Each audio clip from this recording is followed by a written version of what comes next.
जिज्ञासा curiosity unleashed. नमस्ते। आज की इस चर्चा में हम हिमालय के एक ऐसे रहस्य में गोता लगाने वाले हैं जो सदियों पुराना है। एक ऐसी मिस्ट्री जिसने दशकों से दुनिया भर के वैज्ञानिकों की रातों की नींद उड़ा रखी है। यकीन मानिए, आज का ये सफ़र हमें बर्फीली ऊंचाइयों से लेकर प्राचीन सभ्यताओं के कुछ बेहद चौंकाने वाले राज तक ले जाने वाला है। तो चलिए सीधे मुद्दे पर आते हैं। जरा सोचिए, क्या हो अगर आधुनिक विज्ञान आपके सामने आए और सदियों पुराने उन मिथकों को पूरी तरह से गलत साबित कर दे जिन पर हम आंख मूंदकर यकीन करते आ रहे थे। कुख्यात स्केलेटन लेक या कंकाल झील की पूरी कहानी इसी एक बात पर टिकी है। जब इस खौफनाक जगह पर विज्ञान की नजर पड़ी तो जो सच सामने आया उसने सभी को हैरान कर दिया। अब जो नज़ारा आपके सामने है वो किसी हॉलीवुड थ्रिलर का सेट बिल्कुल नहीं है। ये बिल्कुल असली तस्वीर है।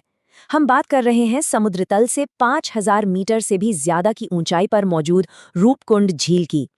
ध्यान से देखिए कैसे इस जमे हुए वीरान किनारे पर सैकड़ों मानव हड्डियां यहाँ वहां बिखरी पड़ी हैं। दशकों तक लोग बस यही सोचते रहे कि आखिर ये हड्डियां हैं किसकी, और इतने सारे लोग इस जानलेवा ऊंचाई पर एक साथ कैसे पहुंचे। जब रहस्य गहरा होता है तो कहानियां अपने आप बनने लगती हैं। शुरुआत में कई थ्योरीज सामने आई। कुछ लोकल लोगों का मानना था कि ये वो तीर्थयात्री थे जिन्होंने देवी नंदा देवी को नाराज कर दिया था और उनके प्रकोप का शिकार हुए। किसी और ने कहा कि नहीं, शायद ये कोई पूरी की पूरी सेना थी जो किसी भयानक बर्फीले तूफान में फंसकर खत्म हो गई, या फिर कोई अचानक से आई जानलेवा बीमारी सबको निगल गई। लेकिन ध्यान दीजिए, इन सभी बातों में एक चीज कॉमन थी। सभी मानकर चल रहे थे कि वहां कोई एक विनाशकारी घटना घटी थी जिसने एक ही झटके में सबको खत्म कर दिया। शोधकर्ता इसी बात को टेस्ट करना चाहते थे। और यहीं पर एंट्री होती है हमारे आधुनिक विज्ञान की। हार्वर्ड और कई बड़े संस्थानों के फोरेंसिक जासूसों ने तय किया कि अब इस रहस्य को हमेशा के लिए सुलझाना ही होगा। उन्होंने क्या किया? उन्होंने बहुत ही एडवांस्ड बायोमोलिक्यूलर टूल्स का इस्तेमाल करके 38, जी हाँ, 38 खास कंकालों से डीएनए निकाला। और सच कहूं तो यही वो नंबर है जिसने इस पूरी कहानी को पलट कर रख दिया।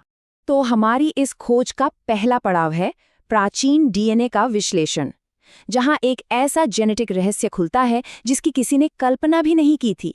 चलिए देखते हैं कि इन 38 कंकालों के डीएनए ने इनके असली घर के बारे में क्या बताया। अब यहाँ जो डेटा है ना, वो सच में आपके होश उड़ा देगा। जब इन 38 कंकालों का जेनेटिक ब्रेकडाउन किया गया तो पता चला कि वे सभी किसी एक जगह के थे ही नहीं। 23 कंकाल दक्षिण एशियाई मूल के थे, जो कि हिमालय के इलाके में समझ भी आता है। लेकिन असली झटका तब लगा जब पता चला कि 14 कंकालों का डीएनए सीधा पूर्वी भूमध्य सागर यानी ईस्टर्न मेडिटेरेनियन से मेल खाता था, और एक अकेला कंकाल तो साउथ ईस्ट एशिया का निकला। मतलब कोई कनेक्शन ही नहीं। अगर हम इस हीट मैप पर नजर डालें तो तस्वीर और भी साफ हो जाती है। वो जो 14 लोगों का दूसरा बड़ा ग्रुप था, उनका डीएनए आज के क्रीट और ग्रीस जैसे इलाकों से जुड़ रहा है, और वो जो एक अकेला व्यक्ति था वो साउथ ईस्ट एशिया की तरफ इशारा कर रहा है। ये तो एक बिल्कुल नया और बहुत बड़ा सवाल खड़ा हो गया कि ग्रीस और साउथ ईस्ट एशिया के लोग इतनी भयानक ऊंचाई पर आखिर क्या कर रहे थे। तो जब ये साफ हो गया कि ये लोग बिल्कुल अलग अलग जगहों से थे, तो अगला सवाल क्या होगा? यही ना, कि क्या वे सब एक ही समय पर मरे थे? यहीं से शुरू होता है हमारा दूसरा भाग, त्रासदियों की समय रेखा, जिसने उस एक विनाशकारी घटना वाली थियरी की पूरी तरह धज्जियां उड़ा दी। तो सबसे बड़ा राज इस टाइमलाइन में छिपा है। जब साइंटिस्ट ने हड्डियों की रेडियोकार्बन डेटिंग की तो जो नतीजे आए उन पर यकीन करना मुश्किल था। जो साउथ एशियन ग्रुप था, उनकी मौत आज से बहुत पहले लगभग 800 ईस्वी के आसपास हुई थी।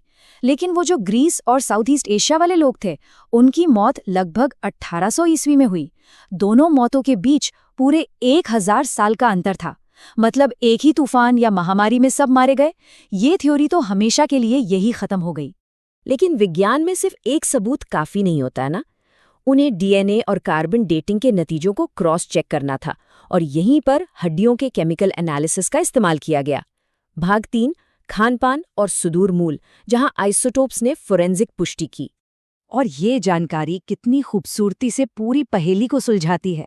हड्डियों के आइसोटोप एनालिसिस से पता चला कि उनका खानपान उनके अलग अलग देशों और समय से बिल्कुल मैच कर रहा था। 800 ईस्वी के जो दक्षिणी एशियाई लोग थे वो बाजरा जैसी चीजें खाते थे जो भारत में आम बात है। लेकिन 1800 ईस्वी वाले ग्रीस और साउथ ईस्ट एशिया के लोगों की डाइट में मुख्य रूप से गेहूं और जौ शामिल थे। उनकी हड्डियों का रसायन ही चीख चीख कर बता रहा था कि वो कहाँ से आए थे। और अगर अभी भी किसी सेना या प्लेग वाली कहानी पर शक है तो इसे सुनिए। इन हड्डियों में पुरुष भी थे और महिलाएं भी, लेकिन आपस में कोई भी रिश्तेदार नहीं था। Zero family connection. और सबसे बड़ी बात, किसी भी तरह की महामारी या बैक्टीरिया का कोई नामो निशान नहीं मिला। मतलब कोई सेना मार्च नहीं कर रही थी और ना ही कोई प्लेग फैला था। तो विज्ञान ने अपना काम कर दिया, पर अब इतिहास की बारी है। भाग 4, अनसुलझे ऐतिहासिक प्रश्न। अब ये समझना दिलचस्प है कि आखिर कौन सी बात इन विदेशी लोगों को दुनिया के एक कोने से हिमालय की इन चोटियों तक खींच लाई होगी। अब देखिए, इन जीनोमिक डेटा को समझाने के लिए इतिहासकार कुछ दिलचस्प थ्योरीज दे रहे हैं।